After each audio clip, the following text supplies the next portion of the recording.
Hi, I'm Deborah Lockridge, and welcome to HDT's Leadership Insights.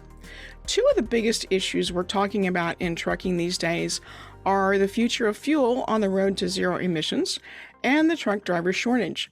And my guest today offers a different perspective on these issues. This episode is sponsored by and produced in partnership with Cat Scale.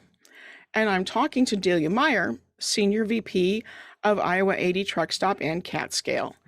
Delia has more than 35 years of experience in trucking with what's known as the world's largest truck stop in Walcott, Iowa. And the Iowa 80 group today includes a total of 4 mega travel centers plus Cat Scale, the Iowa 80 Trucking Museum. So she knows a thing or two about trucking trends from the perspective of the truck stop travel center operations.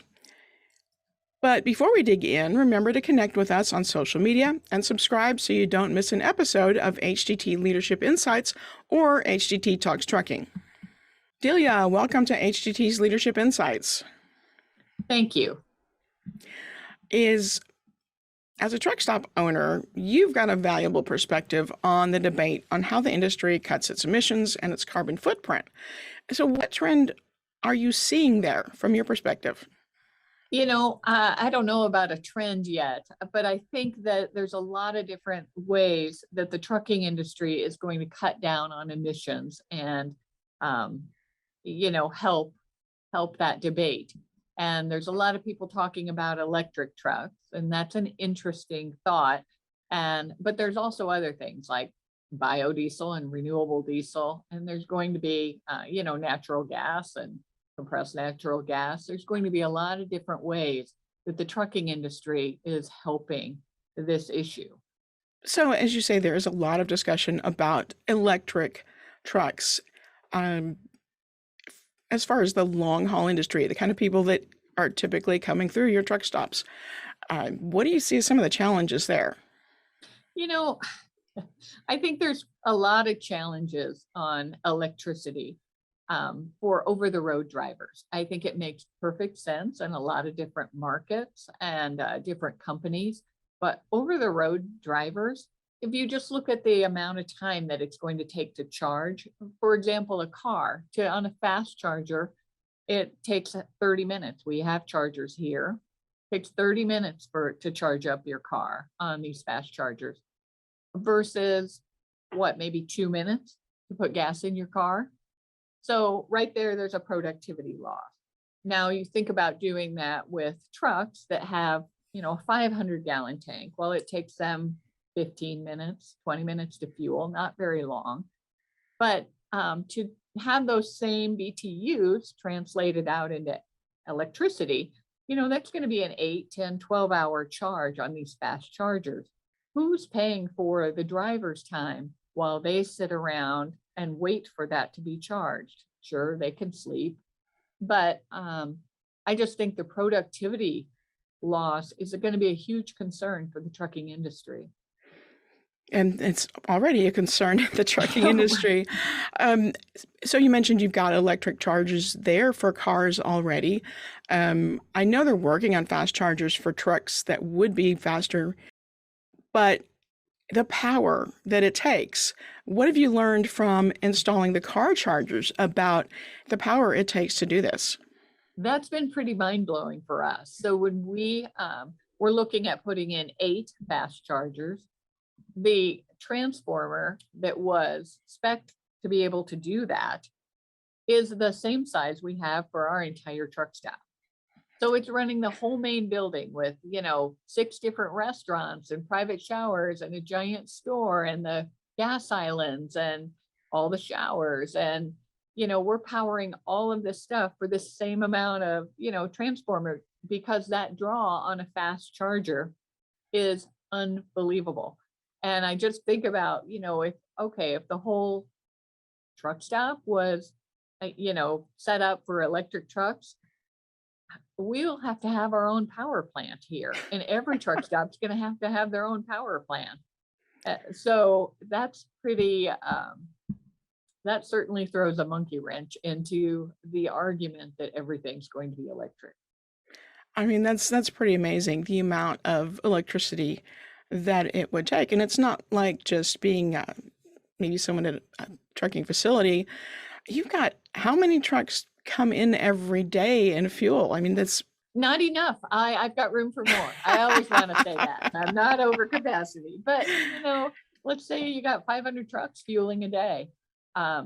Thinking about that charging, how that translates out, that I don't even know what to think about that. It blows your mind. it does, it does. So you mentioned about driver productivity. I know you guys do a lot of things to try to get drivers in and out quickly. Um, that leads to another hot topic, which is the driver shortage. And that is one of the common complaints that we hear from drivers. If they're paid by the mile, sitting at the truck stop is not making them any more money, whether it's fueling or charging or whatever. But how do you see that play out at your facilities? What are some of the things that you do to help drivers get on the road faster? And that's one thing that we talk about internally all the time is how do we stop wasting people's time, which means no lines. And for example, staffing levels. Lots of our competitors would say that we are way overstaffed, but we're not working on that same dynamic. We're a family company. We're here because we want to. We love serving drivers. We love serving our community. And so for us, it's about, having every person that comes in feel like they're at home. And that means that we really work hard to get people out of line and say, you're not just a transaction to us, you're a person to us. And we know you want a hot meal. We know you want a clean shower. We know you don't want to waste all your time in line trying to get those or waiting for a clean shower.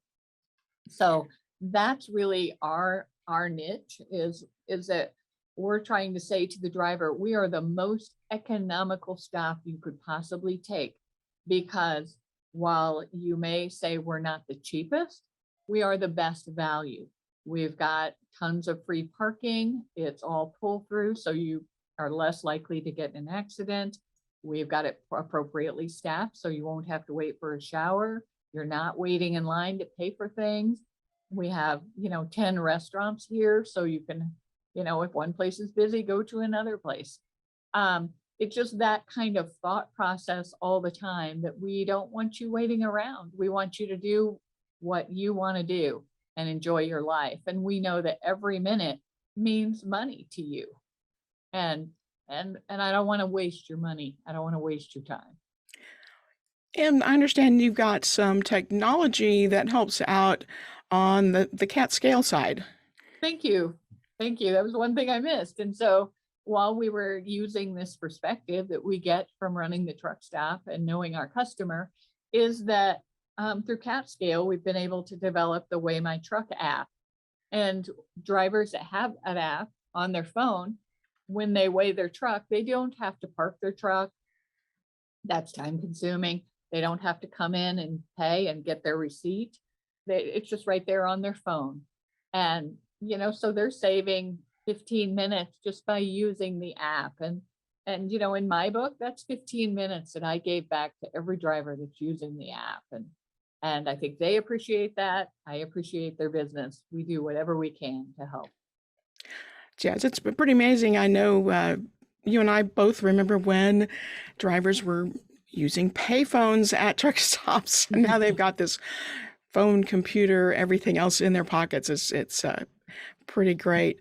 You mentioned truck parking. That's another issue. Drivers have a shortage of truck parking, and you've got, what is it, like 900 parking spaces there at I-80? 900 spots here at Walcott.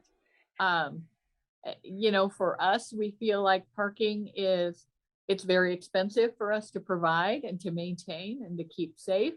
But it's a valuable resource. And I think that the trucking industry is realizing how valuable truck parking is. And this is what truck stops provide. And it's a very valuable thing. Yeah, that's definitely some parts of the country. It's hard to find spots. Things I think people need to think about, the driver shortage. And in your years of talking to truck drivers, what's your overall advice to fleets on how to keep them happy? We see your drivers more than you see your drivers. And, there's a lot of things that happen to people on the road, and a trucking company can make things worse or they can make things better, and their stops can make things worse or make things better. So, I think that a full service truck stop with plenty of parking, like the Iowa 80, it's a holiday, and it shows your drivers that they're valuable to you and that you're investing in them so that they'll be safe, your equipment will be safe, and they'll get everything they need. All right, great. Well, Delia, we are out of time, but thank you so much for being on HDT's Leadership Insights. And till next time.